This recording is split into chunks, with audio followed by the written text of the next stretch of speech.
Okay, guys, if you didn't join us for team or if you're coming back to rewatch it, this is what we went over. We just basically reviewed quadratic functions. This is everything that we've talked about for quadratics before we went out on break. So we talked about transformations, we talked about vertex form and axis of symmetry, we talked about zeros graphically. So let's quickly kind of re-go over these. None of this should be new to you. This should all be stuff that you already have notes on. If for some reason you never took notes, now would be a good time to take some notes. So that way you can use them as we move forward and for the semester exam and stuff. Okay, so let's talk about A. A does several things. It can reflect, in other words, flip if it's negative. It can stretch or make it more narrow if it's bigger than 1. And it can compress or make it wider if it's between 0 and 1. Okay, let's talk about what H does. H here also does several things to my function. It's either going to move it to the right or to the left, and that depends on the symbol. If I have a negative H or minus H, I'm moving to the right. If I see a plus H, I'm moving to the left. Alright, last transformation that could occur is if I have a K value.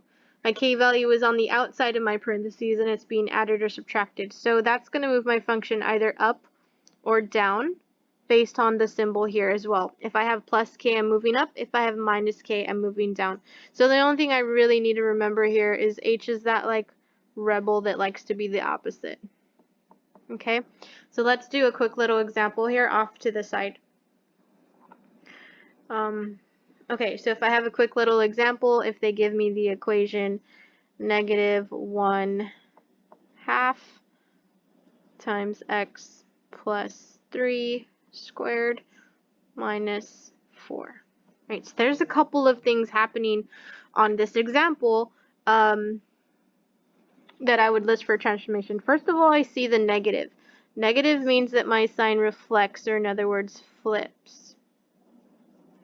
Okay, next thing I see that's happening is half. Now I have to ask myself, is half bigger than 1 or between 0 and 1? I should say that it's between 0 and 1, which means that my function is going to compress. Alright, next value that I see here is my h value, which is plus 3. Because it's plus, I know that I'm moving to the left 3. I don't want to change the color to green, but maybe I should. Okay, I'm just going to do it. Just so we can stay color coordinated and you guys know. Okay, so here's my K value, -4. Minus K means I'm moving down 4. Alright, so that's it for transformations. You should have tons of notes based off this because we did go over it several times before we left for break. Alright, I'm going to actually scroll up to zeros and solutions only because that's a little bit easier. So we can kind of talk about it real quick and get it out of the way. Alright, so zeros or solutions graphically, let's not forget that they're really just my x-intercepts, or where my function comes into contact with my x-axis because y is 0. Alright, so here I have 2 zeros. One of them being at -5 and the other one being at +3, which is why I have my boxed answers x equals -5 and x equals 3. My middle example, there's my x-axis again. I only have 1 0 because it only touches my x-axis once, specifically here at +4, which is why I have my solution as x equals 4. My last example here, there's my x-axis. This function actually never touches my x-axis, so I don't have any zeros or I don't have any solutions, which is why I have my box answer as no solution, because it does not come into contact with my x-axis. Alright, now we're going to scroll back up and we're going to talk about axis of symmetry and vertex. So vertex form is a little bit more straightforward. Standard form, there's a little bit more mathematical stuff involved. So let's do vertex form first. Alright, so with vertex form, I can already see my H values that are part of my vertex and axis of symmetry. I can also see my K value, which is my Y coordinate of my vertex. All I have to remember again is that H is that rebel that likes to do opposite. So if I see minus some number, then my H value is actually positive. Okay, so let's do a quick example to refresh your memory. If they give me an equation,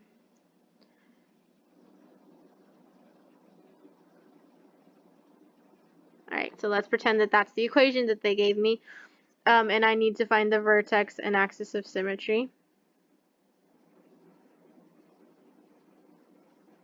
Alright, so my vertex is my H value, but it's the opposite sign. Okay, opposite sign. So opposite of -3 is +3. Whatever my x coordinate of my vertex is also my axis of symmetry. Alright, now let's look at our k value. Our k value here is -4. Your k value is the one that stays the same. So if I have a -4 there, then I have a -4 here. And that's it. That would be my vertex, and that would be my axis of symmetry. Okay?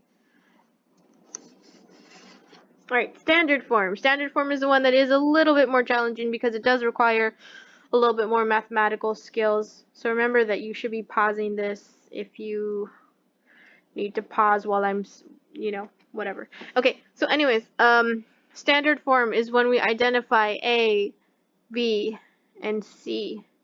After we've identified those values, we're going to plug it into this equation here that allows us to see our vertex. So I'm going to go ahead and do a quick example.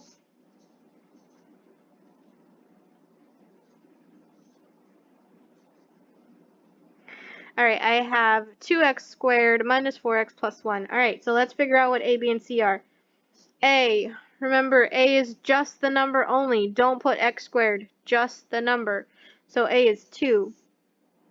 B, again, it's just the number. Don't put x. It's just -4.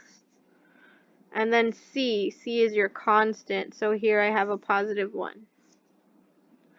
Alright, once I've identified that A is 2, B is -4, C is 1, now I can plug them wherever they belong in this equation. So I have negative B. What's B? B is -4. Alright, so -4 divided by 2 times A. What's A? Let's go back. A is 2. So when I do the math here, I get 4 divided by 4, so my axis of symmetry is 1.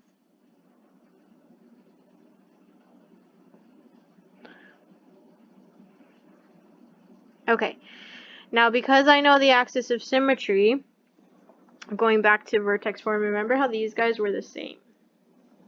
Same thing's going to happen here. X is X.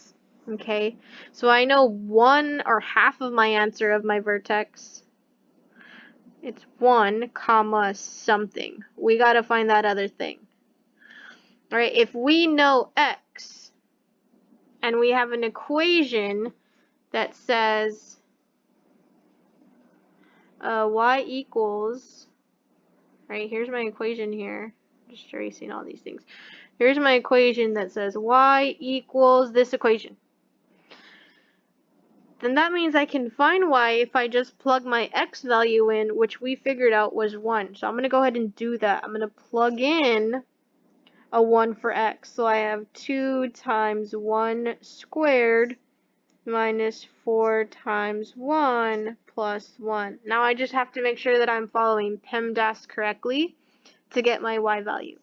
So 1 squared is just 1. -4 times 1 is -4.